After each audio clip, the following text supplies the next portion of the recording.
what you are basically. Deep, deep down, far, far in, is simply the fabric and structure of existence itself.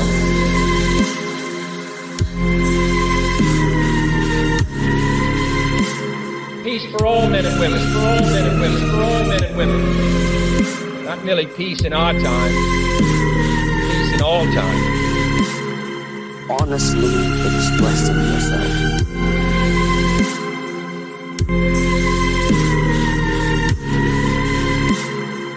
Peace for all men and women, for all men and women, for all men and women. Not merely peace in our time, peace in all time. The fabric and structure of existence itself. Hello, everybody. Welcome to the Parallel Mike podcast. I'm your host, Mike, and a big thank you for joining me. On tonight's show, we have a returning guest. His name is Gabriel Miguel, and he is the CEO of the Anastasia Foundation. Now, the Anastasia movement, or the Ringing Cedars movement, as it's often called, is a movement that stemmed from Russia, and it's the teachings of a woman called Anastasia, which is basically about going back to the land and building these things called kinship homesteads, where you find some land, any land that you can get your hands on, you build a homestead on it, you start growing food, and then other people do it also. They do it around you and you build a community. And the goal is basically to live in harmony with nature, to go back to living within natural cycles whilst the technocracy falls apart and dies. And then hopefully on the other side of that, you will continue, and that will be the start of the next system. And like I said, Gabriel is really a pioneer of this in the West, and the country I'm living in, so Central and Eastern Europe, we actually have a lot of these communities around us. So it's very popular in the East, but it's spreading to the West. So the first interview I did with Gabriel was very popular. This is something that many people are interested in. So I invited Gabriel back on the show to discuss it some more, and I'm very excited for this conversation. So members, please head over to the website parallelmike.com to sign in to listen to the full show. And if you enjoy part one, please consider coming over there for part number two. In closing, I hope you're all well, healthy, and reasonably happy. Take care of yourselves, and I'll see you all in the next one.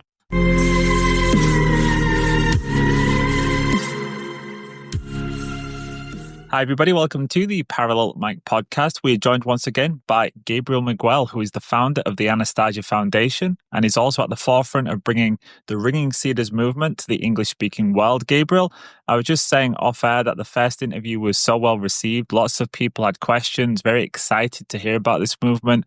So it's a real honor to have you back on the show. Thanks for joining me. How are things going? Thank you, brother. And I'm really glad to hear about how people received it too. I always wonder how people, especially people who are new to the information, are going to respond. So I'm really, really excited that your audience enjoyed that. And yeah, things are great. I'm really glad to be here and to share and continue more.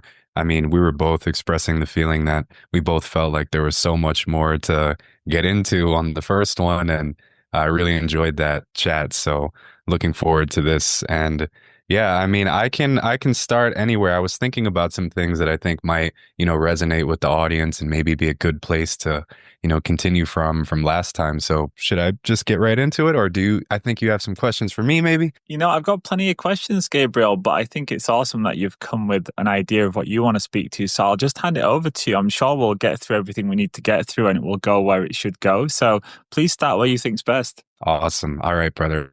So for everybody listening, everything I'm sharing, this is all from, the Ringing Cedars books themselves, right? There's some of my own personal reflection and insight mixed into everything I'm going to share. But I do want to say that if any of these ideas and concepts interest you, you'd have a much better experience going and reading the books and experiencing them yourself and really feeling these words and the power behind everything that the books share. We sell the books. ringingcedersbooks.com. You can get sets there at the most affordable price that we have. We don't have all of them because they're not in print. And then anastasia.foundation/books. You can get all the books for free in PDF form. So you don't have to buy them. You can get them for free, or you can try to get them used. But I just want everybody to know I'm doing my humble best to share what is shared in the books. But with that being said, I was thinking about our last conversation, and sometimes when people hear about these ideas, right, Kin's domain, space of love, and all these things, it's like it can sound it can sound utopian. It can sound like a far off, distant thing. And what I really want to address is how practical all these ideas are really, like in practice and in life. Because if we zoom out and we take a look at how we're living today, right? How we're living on this planet today, we can clearly see that this technocratic system of development has completely, more or less completely taken over the world, right? And it runs our lives and we all participate in it to a degree. But this system inherently is an extractive, destructive, non-life producing thing. It extracts more than it gives. It eventually leads to death and decay. It does not create, right? We're looking at this whole world technocratic system. And it's very interesting because even in the first book, Vladimir was experiencing his time with Anastasia, and he was like, well, what do you think awaits humanity? And she says, a realization of the futility of the technocratic path of development and a return to our pristine origins, right? The way that God intended us to live, right? And where does that question lead? How did God intend us to live on this planet? There's only two directions that humanity can go fundamentally, right? One of them is the technocratic path of developing these things and doing everything we've done, and we've led ourselves here. It isn't God who imposed some of his will to make us suffer and get to this point. We created this whole mess of our own free will because he made us free, right? But the other path is the path that he intended to set us on from the beginning. It's a beautiful, rational, life-giving, creative path filled with joy and endless love is his intention for us, right? Because we find ourselves in this place where we are functionally miserable, unhealthy, families are falling apart, wars, and I mean, you name it, right? I don't even want to get into all that. We all know what we're dealing with, but there is an opposite intention for us. There is a way of living that is much more rational and appealing and the way that God intended. So even when we were talking about, right, it all boils down to our way of life. How are we living right now on this planet? Right? How are we currently living and conducting our lifestyles? Because we can say a lot of things. We can say that we're spiritual. We can say that we are great and think highly of ourselves and think all of this, but what are we doing? And functionally, so many of us, myself included to a degree, I'm not here to point fingers, are still contributing to the technocratic system's development, right? We work in this system, we keep feeding into it.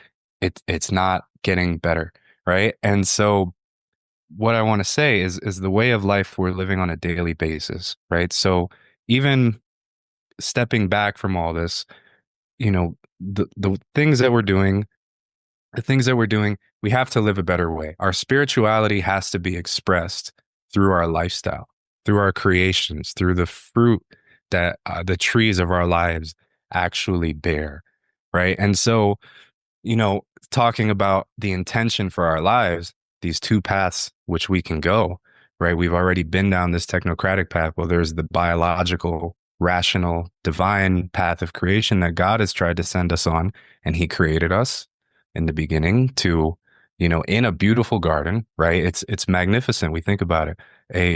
A beautiful world, he puts us in it. He dreams of the sun, the moon, the stars, the water, the animals, the beautiful pure air, the magnificent fruit and flowers and the sun and all these fantastic things, puts us in this place to enjoy it endlessly forever and to continue to make it better and to live happily, right? And to develop in this direction using his creations, right? In the Ringing Cedars books, in the fourth book, there's a dialogue.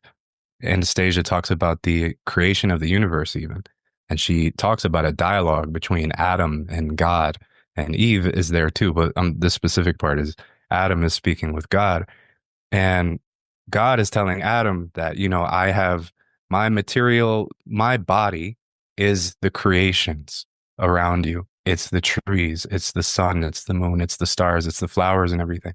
And through them, he's like, you love those creations, right? Love them and interact with them, and you will be able to communicate with me. You'll be able to understand me, right? And this gets to a point of there's a practical spirituality of our lives. When a family comes together, a man and a woman, they want to create a kins domain, they're actually repeating the same process that God did when he made us. Because God began with a thought, a dream for us. He created this beautiful garden for us, put us there, and then basically be fruitful and multiply, fill the earth and make this better. A man and a woman creating a kins domain do exactly the same thing. They come together, they find a piece of land, they dream of a beautiful, a garden and all these things there. They plan it all out, then they build it. They plant the plants, all the flowers and the pond and the house and this beautiful paradise. They literally materialize it, they build it, and then they give birth to their children there and they raise them, right? And then they hand that space down to them to continue making more perfect over time. And so when we look at that way of life, those actions versus the actions that we normally take living in the apartments and the cities and everything that we're doing, which way of life lines up more with God's intentions, right? Which way of life is lining up more with the program and the path that he wanted us to go down? Do we, right, give birth, and raise our kids in a world that's decaying, full of dirty air, dirty water? It keeps getting worse by the day. None of us are planting any trees or making any of this better, cleaning up the environment, still consuming all these chemical things that we take part in, right?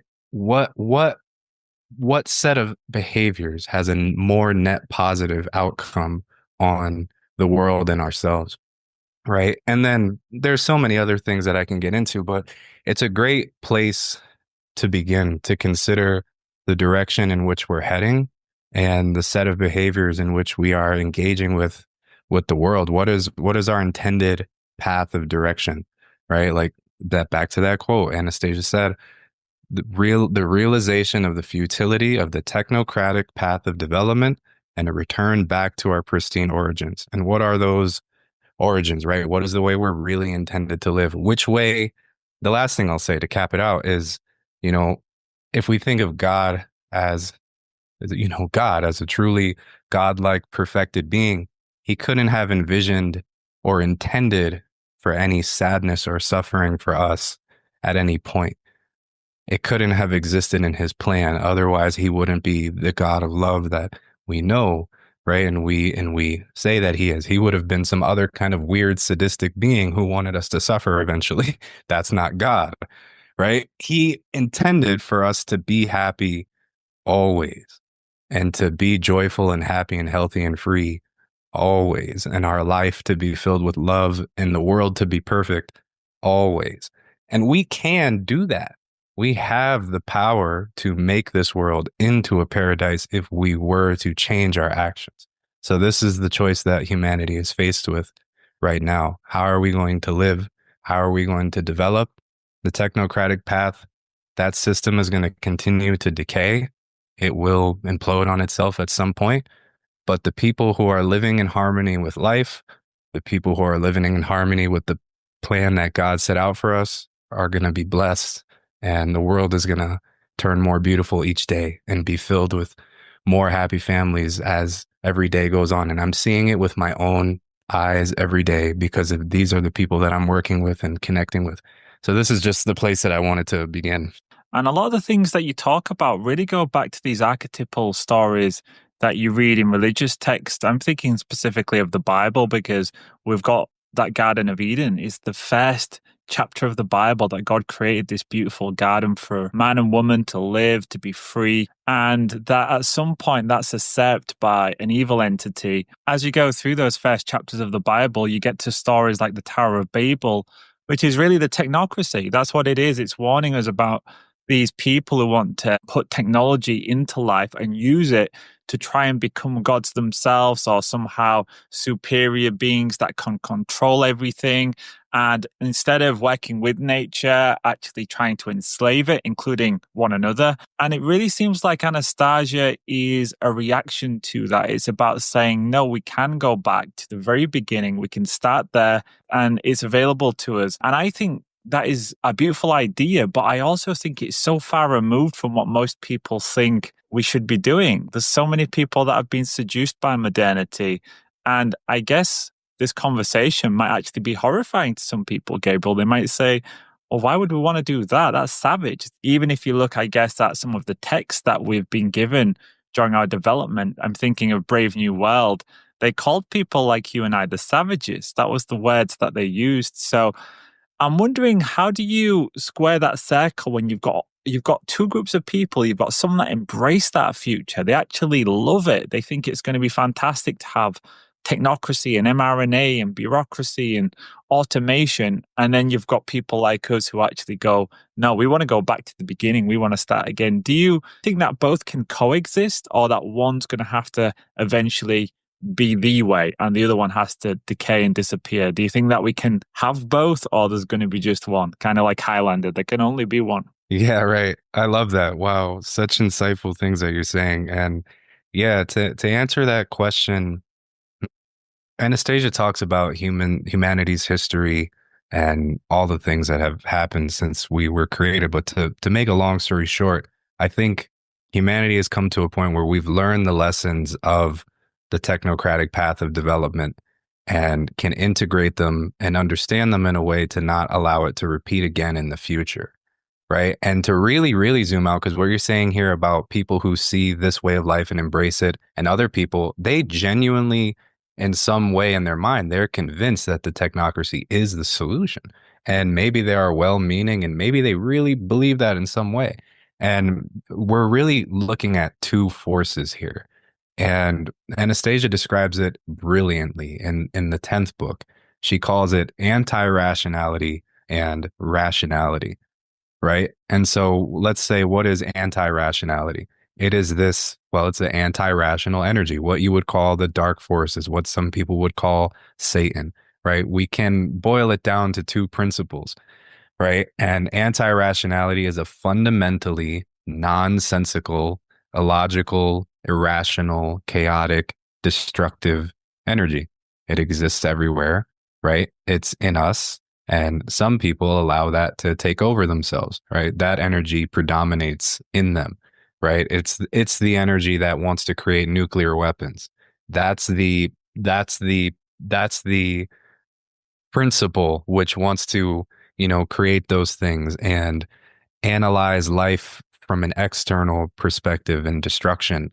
Like, for example, well, maybe this maybe is a little far out, but like, everything has to be broken down and scientifically analyzed and microscopes, and there's no understanding of life from inside of them, right? There's no understanding of life from inside of people. And the other side is rationality. It is this creative, life-giving energy, which is logical and it makes sense. It's harmonious. It is in line with God's plans.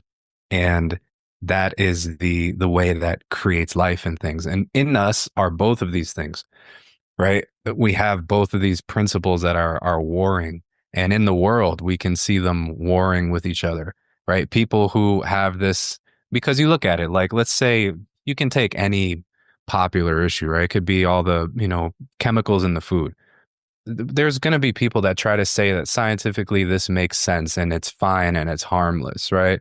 Red 40 has no issues, or all these chemicals in the vaccines are actually, they're fine and they won't harm humans in any way. And they will try to explain these things as if it makes sense. But fundamentally, if you examine the arguments, they don't. And you see it all the time happening in the world. There's these actions that just make no sense ever. They are completely chaotic and anti-rational. And that energy just exists inside of people if they let it take control of them. And so those people who would look at what we're saying here and say we're the savages, where are they operating from? How well is their logic and their rationality actually operating? Because if they were to truly consider things as they are, they would see things clearly, but they don't. And everyone has the freedom to do that or not. And that's the free will that God gave us, right? And so, what we're talking about here is, yeah, this is a return to a much more, I guess, rational, harmonious way of living, right?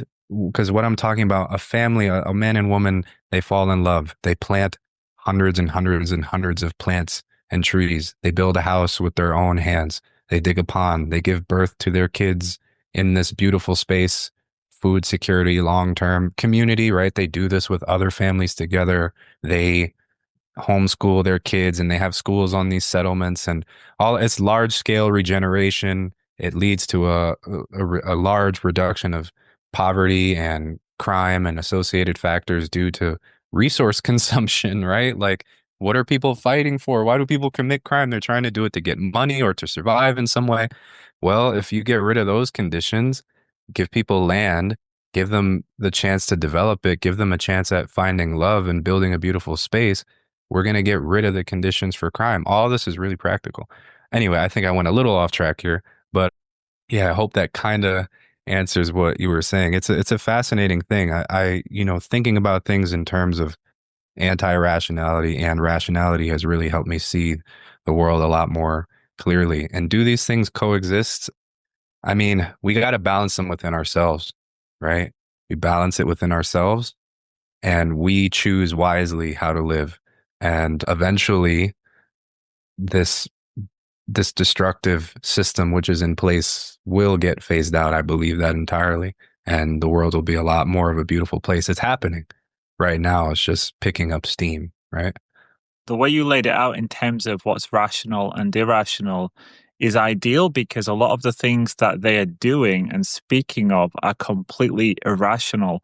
And when you lay it out in black and white, it makes no sense. No sane species would choose to try and create a new species that's technologically based that wipes themselves out. That makes no sense. But of course, post-humanism is the idea that we are a parasite. We need to get rid of ourselves and replace ourselves with something that's not human at all.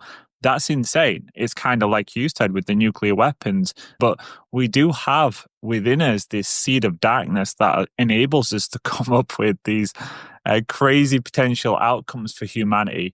And yet, humanity is also the most beautiful, the most loving, the most caring of all the species when we want to be, when we choose to be that and embody those ideals. There's nothing that comes close to us. We are that channel between the divine and the physical. We are actually that conduit. So it's amazing to see these two movements and actually compare them side by side.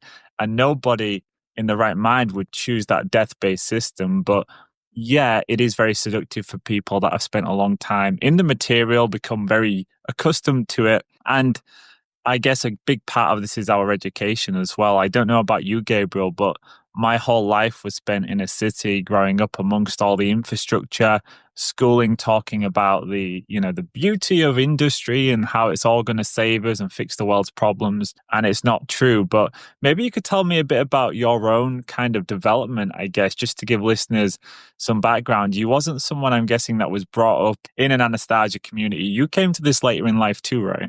Absolutely. I mean, I couldn't have been further from it, really. I mean, I was born in Hartford, Connecticut, and for anybody who knows, it is not a very pleasant city.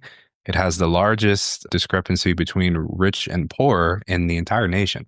So you will see on one street, you will see manicured giant mansions, and literally maybe just a couple minute walk 1 or 2 blocks down, you will see drugs and poverty and crime everywhere and right next to each other. It's a very interesting place. And so I encountered the books. I'm a pretty young guy. I just turned 30 in November, and I found the books when I think was like 19. It was 2014 or something. I was born in 94.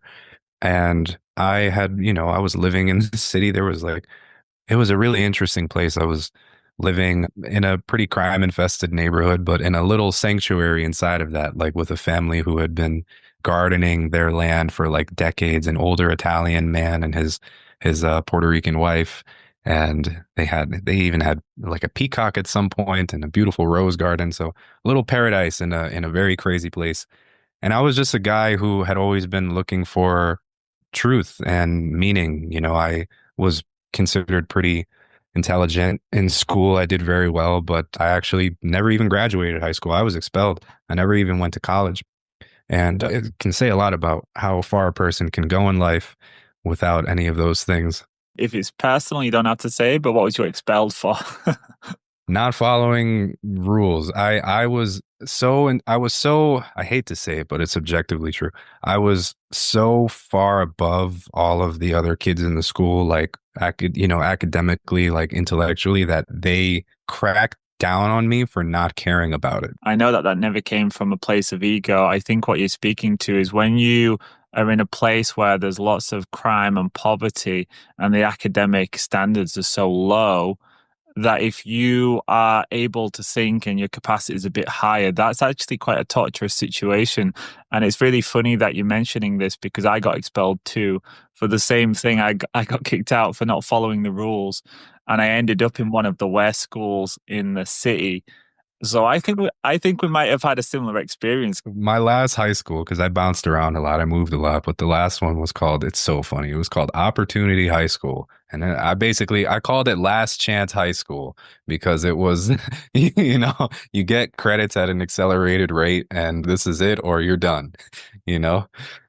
So that's how that turned out. And yeah, I mean, I got in a lot of trouble for not wanting to do my work and be involved in all this because I thought it was pointless. I thought life was functionally pointless. I'm like, okay, maybe I have some kind of potential, but I don't know where to direct it, right? What am I going to work for? All this is empty and vapid. And like, what am I doing? Right. And so I'd always been searching for truth, reading these different spiritual books, lots of different paths and teachers. I read all kinds of philosophies, but was still not satisfied. One day, a spiritual teacher that I was following, he was going to do a radio interview at some absurd hour of the morning at like 5 a.m. So I like woke up to listen to it early for some reason. And during the interview, he mentioned the Siberian master Anastasia. And those words gripped my mind. I was like, Siberian Master Anastasia. I would have known who this person is. Like, who is this? So I go online. It's 2014. The books were cheap back then. I was super broke, but I could get book one for like, $2 on eBay. And so I did. And I read it and found everything that I was looking for, man. I consider it just the biggest blessing and miracle ever. Anastasia just saved me, pulled me out of a dark place, like a meaningless place, and put my life on the right path and gave me something to work for. I realized that my life would be really happy if I followed what was in the books. And I also felt a sense of like guilt. I'm like, I can't actually enjoy that much happiness alone. So I have to do something to help other people feel the same thing. So it set me out on my entire adult life being dedicated towards building the Ringing Cedars movement, connecting people, now eventually leading to publishing the books and all these other things that I would have never imagined would have happened. But I've had the great fortune of touching the lives of, I guess, thousands and thousands of people at this point, and hearing the stories of how their lives have changed, how they've been bettered by reading the books has just been, I don't even know, like the level of gratitude and humility that I can express for that. But yeah, I just consider myself extremely blessed. And I was functionally, saved by Anastasia. So I'm living here on her time to help her out. You know what I mean? That's awesome. That's a really cool story. It's nice to know actually your background as to how you ended up where you are today, because you are at the forefront of the Anastasia movement in the West. And I'm guessing when you read those books, what really fascinates me about that is you actually had no connection to some of the material you was reading. It's not like you'd ever been to Siberia. It's not like you'd spent time growing up in this kind of environment with food growing around you and people of this mindset. So there must have been something in there, I guess, something that maybe spoke to your soul and just on a really deep level hit you. Yeah. I mean, I'm Puerto Rican. I grew up in a Puerto Rican family. My parents immigrated, well, their parents immigrated here. So I guess I'm second generation Puerto Rican American. But Yeah, I mean, when I read the books, they just everything made sense. I remember holding the first book in my hands after just being about halfway through and just looking at it. And I was like, everything in here is so clear. Everything in here is so easy to understand. There's no dogma. There's no mysticism. There isn't this like mysticism that's associated with spirituality, right? Where people try to express these grand and noble things, but it's in all this clouded, inaccessible language. Here I'm listening to the wisest person that I've ever heard speak in the most accessible terms ever. It's all clear and it's straight to the heart and extremely appealing, to your logic and to your soul. Anastasia's words have a way of cutting deep in a way that I've never seen with any other words ever. And I say that, like I've read a lot. And she said that she went through painstaking detail to try to pick what she called these combinations of words that she put together.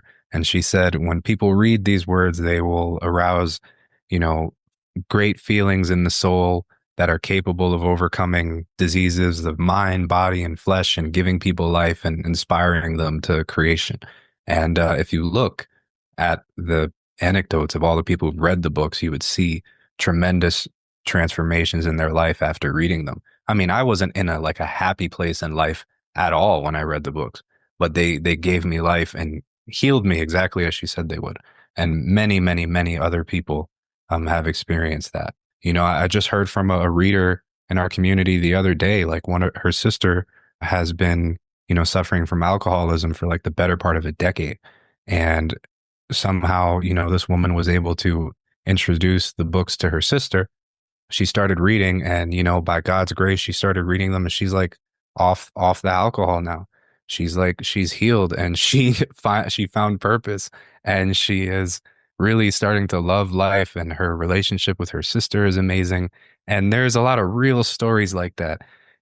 People find meaning and purpose after reading the books and they're very powerful. So that's what I'm saying to people. Like there's something you can get from me when I'm saying, but you got to experience the books yourself. Where did you go from there then, Gabriel? You'd read this book, it had this profound impact, but how do you actually turn that into something actionable, especially given that you're in the West? I think over in Russia, of course, it wouldn't have been so difficult. There's communities you can go visit, but it wasn't there for you. So where did you go next from there? And I appreciate you being interested in asking about this stuff because it isn't, I usually don't talk much about like my story. So this is pretty interesting for me to share. But at that point in 2014, this is November, December 2014, anyone who's read the books and knows about them might remember if you were around at that time, there was nowhere to connect with Ringing Cedars readers at all.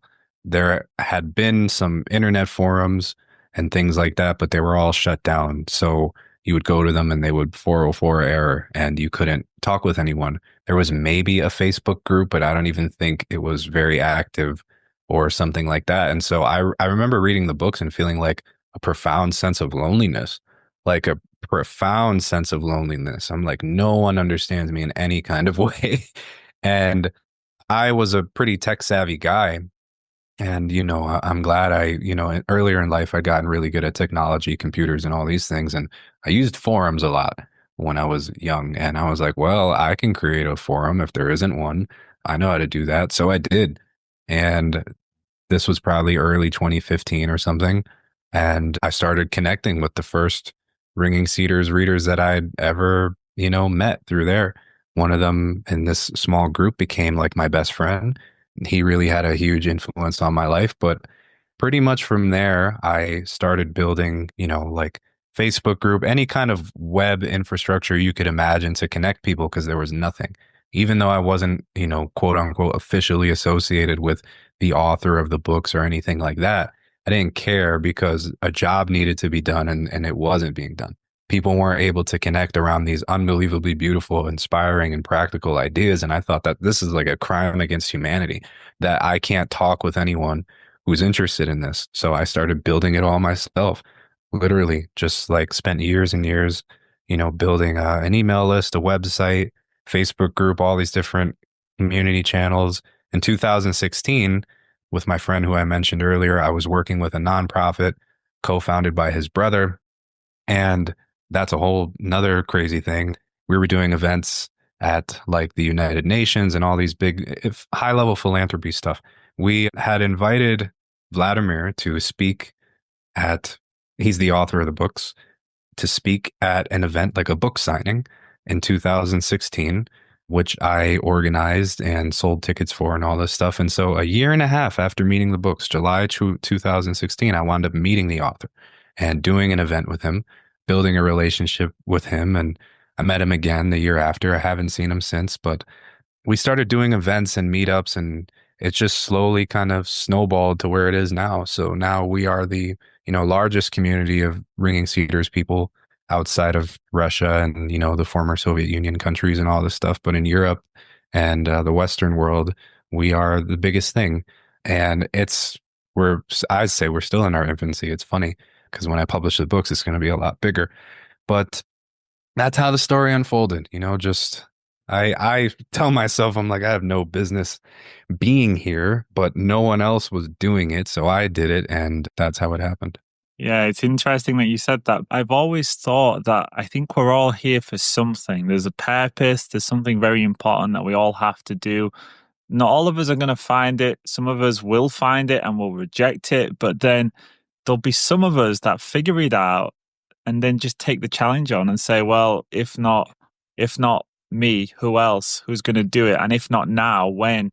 And it sounds to me like that was your role, that you had to do this because otherwise nobody else was going to, and you are doing it. So let's maybe transition a little bit then to how it's developing. And I think in part one, because we've still got a bit of time left for part one, it might be useful just to discuss Anastasia as the person a little bit more and some of the things that she's spoken about in those books. So I'll kind of leave it broad for you, Gabriel, to take it where you want, but I'd really like just to share with listeners some of the wisdom she's got. Where did she come from? What's her family like? Do you know much about that? Does the book reveal it? Yeah, absolutely. So there's 10 books and there's a lot in them, but I always say like, man, it's incredible how succinct she was able to be in just 10 books. You get in there's a lot, but it's like, well, she said all this in just 10 books. It's pretty impressive.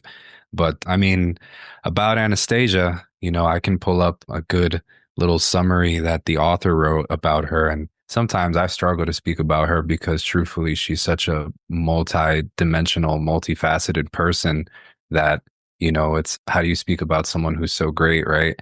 But what if you give me a second here, she talks about her culture and where she came from. And to say it simply, her family and, her family line has lived separately from the rest of humanity since essentially like, the beginning of creation, really. And they've just lived a different way. And in the little excerpt that I'm trying to pull up here, Vladimir was saying, he said, through what I could only term the wisest possible choices, right? They have maintained this separateness from humanity and everything. Hold up. Let me just pull this up here because, okay, I'll read a little bit. She lives in the forest altogether alone. She has no house to call her own. She hardly wears any clothes and does not store any provisions. She's the descendant of people who've been living here, in the high Siberian forest for thousands of years and represents what is literally a whole different civilization. She and those like her have survived to the present day through what I can only term the wisest possible decisions. Anastasia was born here and is an integral part of the natural surroundings. And she did not go off into the forest simply for a time as and he's referring to like Buddha, Jesus, and Moses, who retreated into nature for brief periods of time, but she was born here. She was born in the taiga and visits our world only for brief periods. She has one extraordinary ability. When she's telling a story about something, pictures of the events she's narrating arise in the listener's consciousness or in actual space, like holograms. The images are three-dimensional, complete with the smells and sounds of the time she's describing. And just a little more here. Anastasia has shown me pictures from the lives of a variety of periods, starting from the very creation of the world. Nearly all of the events are connected with her ancestors. If you were to try to characterize Anastasia's capabilities in one phrase, you could say, Anastasia preserves the experiences and emotions of the members of her extended family, starting with the creation of the very first human in her genetic memory and she's able to call them up at will. And she can also model pictures from the lives of people in the future. So she was born into this tremendous space that her family's been cultivating for centuries. Her connection with the database of the universe and with God himself has never been severed. And she's lived in a pristine and, divine way since she was born, but her whole family line has been living this way. The opposite way that I was talking about in the beginning, right? This biological, biological rational path of development, right? She doesn't have a house. She doesn't even light fires and things like this, but yet she understands our world better than we do, understands us better than we do, and has solutions to all these things, right? And yeah, she's a tremendous person. She has all kinds of, powers and abilities, but really the real thing is like she has unbelievable love and kindness. There's not a moment in the books where you're going to see her behaving in any kind of, she never gets angry. She is just such a loving person and so wise and kind and patient with Vladimir. You'll see throughout the books, he gets upset with her a lot, but she's always really patient. And, she says somewhere in the book, she says, through people, my soul will prevail. She says, I give the whole of myself, the whole of my soul to people. And through people, my soul will prevail. And she's like, I want only the good and I will create only the good. And we can see it. I mean, look at the lives of the people who've read the books and their behaviors and how they act, right? By their fruits, you shall know them, right? And so the fruits that her life has borne and her words have borne are unbelievable. Yeah, it's really interesting because it's not like there's a church or a movement as such around Anastasia. It's almost like the focus No, is these communities that, whichever way you look at it, whether you think the Anastasia part of that is crazy and you think, I don't believe that, this woman doesn't exist, or any of those things, the actual outcomes are fantastic. So that's really fascinating to me because I could point to any number of movements that have existed over the years, and it's always got a central figure that is really like the person you worship, and it's kind of revolving around them. But it doesn't strike me that this is what the Anastasia movement is about. Is that correct? absolutely. And you hit it on the head. And she, throughout the books, you'll see she actively rejects that thought or notion in every single way.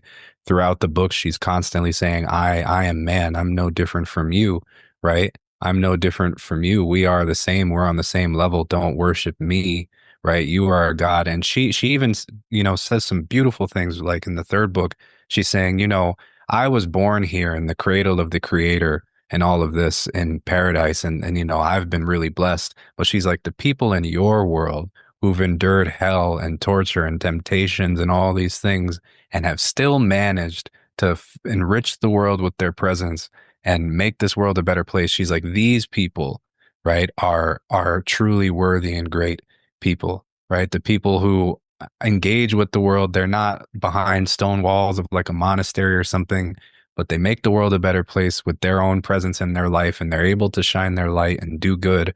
Those people are truly, strong and powerful.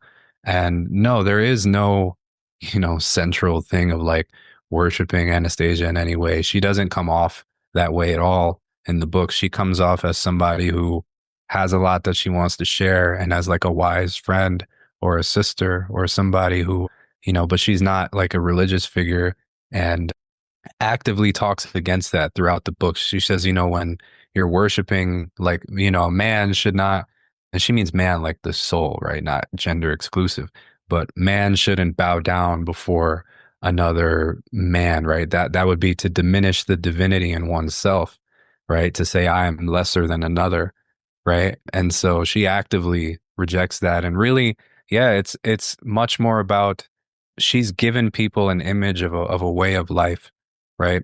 And a way of life that people aspire to with all their heart and their soul. It makes sense to them. They'll go to the ends of the earth to make it happen. And it's about creating happy families. It's about living in love, right? And creating the conditions for love to thrive in our life, and that's really what it is. And we, she's the source of it, and grateful to her for it, profoundly grateful, but she is not the focus, you know? what they're trying to rob us of, which is human connection, connection to soil and natural systems and the land, community, closeness to our children, ownership, self sovereignty, all of those things that are vital for us to thrive and that they're trying to sever. The Anastasia movement is the needle pointing directly in that direction. And I can only think that's a good thing. No matter what you think, no matter what you believe, there's very few things out there today that are offering a practical solution that encompasses all of those things that I just said. I don't think I actually know of any, and particularly not any that are succeeding. That's the problem. I've seen people try and do this, Gabriel, but they always fail because of the heavy dose of egoism or that there's no central theme around it. There's lots of disparate people trying to do it. They get together and then it fails because so and so has an affair with so and so and somebody robs off somebody else. And yeah, it falls apart too quickly. But for some reason, this one seems to be working. I know in Poland, there is a community and that's been thriving for quite a few years now. I guess that's a testament to what you're saying. Yep, it is. And that's a really interesting insight that you had, that a lot of things try and there's things and they come and they go, but the ringing cedars, like the Kin's domain vision is succeeding at scale over several decades already. Right. And what I really like to drive home to people is everything we're talking about, Kin's domains, right? Your individual 2.5 acres for your family. And then all of the other families that join, each with their own 2.5 acres, and they create their paradise home. The smallest settlements being like 5 to 10 families, the largest ones being 300 plus, right? None of this is theory. This is all practice. It's been happening for almost 3 decades at this point, right? The oldest communities are, 25 years old and 300 plus families. I've been there. I've seen them with my own eyes. There's hundreds of them across Russia alone, right? And I've walked on their roads. I have been there. I've seen it. The kids that are born there, how happy they are, how happy the husbands and wives are living there, and the neighbors and all these things. And sure, we're in a transition phase. Not everything is perfect. We still have our own baggage to deal with. But on the whole, it is way better than how people are currently living in the technocratic system. And it's just going to keep getting better as we get better at living that way. And yeah, the movement is succeeding at scale, and there's some reasons why. It's because, what Anastasia is talking about is, creating a space of love for your family, connecting with God directly through his creations and nature. The question arises, why 2.5 acres? And she says that this is like the perfect size that, a family can interact with everything living and growing on the land and give it their attention and give it their love and directly interact with that. And through that, you understand God and his creation. Those are his thoughts. You interact with them with love. You begin to understand that the universe inside yourself and connect with him. Right. And so, you can ask other people who've had this experience about it, but there's deep, deep, deep philosophical and spiritual reasons for doing this. It's way beyond just like, we want to make a community that's off grid. It's really like, I want to, she talks about you settle your family line for eternity in a specific spot. That's a powerful idea. I take this, space, I create a paradise here as beautiful as I can, and I give birth to kids here who I then pass down this space to, right? That's a profound idea. For eternity, that's actually so strong to say, I'm taking this space, it's mine and my kin's for eternity. That's such a powerful statement. Right. And she talks about, when she talks about planting family trees on that land. And when you plant the trees, to think of the souls of your departed ancestors, and the trees will reflect this thought and attract them, and they will basically be as guardian angels over your land. She says to Vladimir, do you believe in guardian angels? She's like, your trees and everything growing will attract the souls of your ancestors back. She even talks about, it's not just this life. It's about you reincarnate on that Kin's domain, because we're all aware of reincarnation, right? We generally, I'd imagine most people listening are aware and acknowledge it. And if not, that's fine. I'm not going to make, shove this down your throat and believe it. But, we are aware that we're going to reincarnate generally to a degree. Can we set favorable conditions for that? you can actually reincarnate in a space that you created in your family line in the future. You've ensured a happy continuance for yourself. You're not going to reincarnate in some random city far away into some bleak circumstance or something. You're going to reincarnate in a space that you yourself made. And she talks about this. It's very practical. And she says, through this, man can have immortality. And we step back, think about, would God want us to A, die in a hospital and be miserable and suffer and everyone is crying and we go off into the universe and we have no idea what's going to happen in our next life, right? We die and then we're buried in a cemetery, scenario A, or scenario B, you are passing away as an elderly person surrounded by your family on your land in a paradise garden that you created and thinking about life anew in that place. And when you pass away, you're buried there and your body sprouts flowers and trees and your grandchildren and your children will come and play under those trees and think about you because you created this space for them. Everywhere in that space is your thought and your soul because you planned it all out and you made all the trees and all this. They're with you all the time. They don't feel like you're gone, right? You're not far away in a graveyard, right? And you are right there. And then eventually you come back to that place, right? So think, those are two paths. And I know I just went deep into the reincarnation stuff, but it is something to think about because if we acknowledge it as a reality, then the conclusion would be that we can also influence it. Yeah, so much that I want to say on all of that, Gabriel, especially reincarnation. But I think let's just go into part 2 with that thought in our minds and we'll pick straight back up on that. And there's so many of the questions that I've got. I don't know if we'll get through them all, but we'll definitely go for a little bit longer on this. So Gabriel, where can I direct listeners to find more information and the books? Please let me know. And I'll put the links below anyways, but you can just give a final goodbye and let people know where you'd like them to find you. Thank you. Anyone who's listened this long, I appreciate your attention and your interest. And, hopefully I shared something that was interesting for you. But yes, please go read the books. You can find us. The website is anastasia.foundation. There's no .com or anything, just .foundation. All of our links are there. You'll find the links to get the books on the homepage. If you want the books and you don't want to buy them physically, we have anastasia.foundation/books. You're going to be directed to a folder with all the books in it. There's like a README file. You can print them out. There's a PDF to book printing services that are great. We do events all the time. We do meetups around the world.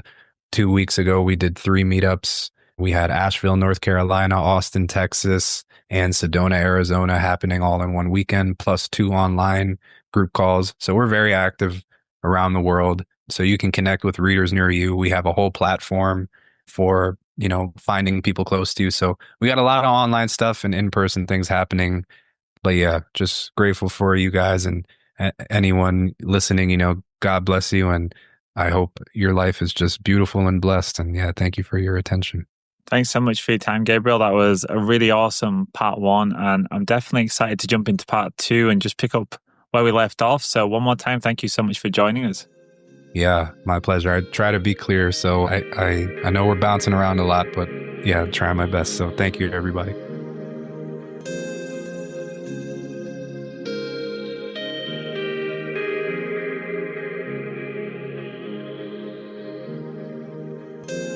What you are basically. Deep, deep down, far, far in,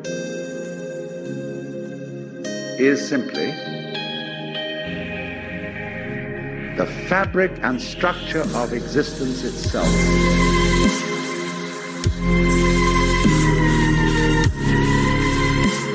Peace for all men and women, for all men and women, for all men and women. Not merely peace in our time, peace in all time.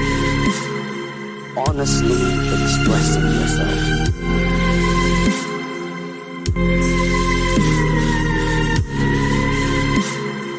Peace for all men and women, for all men and women, for all men and women. Not merely peace in our time, peace in all time.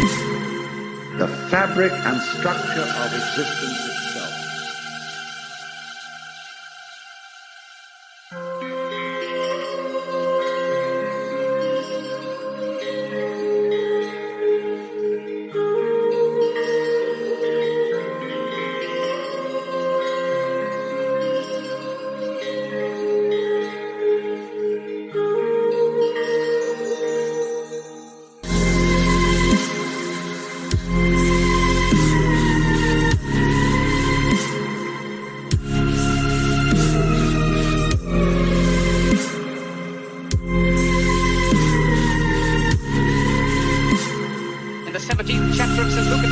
The kingdom of God is within man, not one man nor a group of men, but in all men, in you.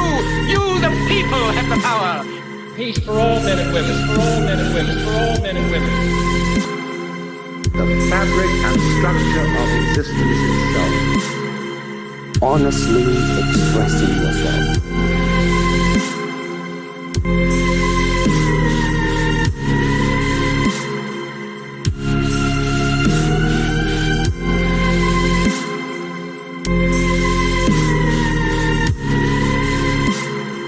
Peace for all men and women, for all men and women, for all men and women.